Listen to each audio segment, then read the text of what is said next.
कर्नाटकातून आणलेला 2,34,000 रुपयांचा गुटखा आणि सुगंधी सुपारी साताऱ्याच्या दिशेने घेऊन जाणारी कार अडवून पोलिसांनी गुटखा आणि कार असा 7,64,000 रुपयांचा मुद्देमाल जप्त केला. गुटख्याची अवैध वाहतूक करणाऱ्या तिघांना पोलिसांनी अटक केली. पुणे, बंगळुरू महामार्गावर तावडे हॉटेल येथे गुरुवारी रात्री ही कारवाई झाली. प्रसाद दत्तात्रय देसाई, वय 29, किरण आनंदा पोवार, वय 30 आणि सुरजित जयवंत घोरपडे, वय 25, तिघेही शिवाजीनगर, हुपरी, हातकणंगले अशी अटकेतील तिघांची नावे आहेत. स्थानिक गुन्हे अन्वेषण शाखेचे पोलीस निरीक्षक रवींद्र कळमकर यांनी दिलेल्या माहितीनुसार एका कारमधून गुटखा आणि सुगंधी पान सुपारीची अवैध वाहतूक होणार असल्याचे समजले होते.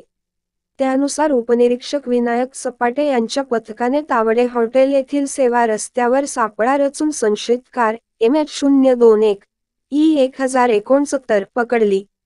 कारची झडती घेतली असता त्यामध्ये 2,34,000 रुपयांचा गुटखा आणि सुगंधी सुपारी सापडली. गुटख्याची अवैध वाहतूक करणाऱ्या तिघांना ताब्यात घेऊन पोलिसांनी कारसह गुटखा जप्त केला. कर्नाटकातून आणलेला गुटखा पुणे, बंगळुरू महामार्गावर दुसऱ्या व्यक्तीला पोहोचवायचा होता, अशी माहिती अटकेतील संशयितांनी पोलिसांना दिली. तिन्ही संशयितांवर शाहूपुरी पोलीस ठाण्यात गुन्हा दाखल झाला. न्यायालयात हजर केले असता तिघांना मंगळवारपर्यंत दि. 23 पोलीस कोठडी मिळाली.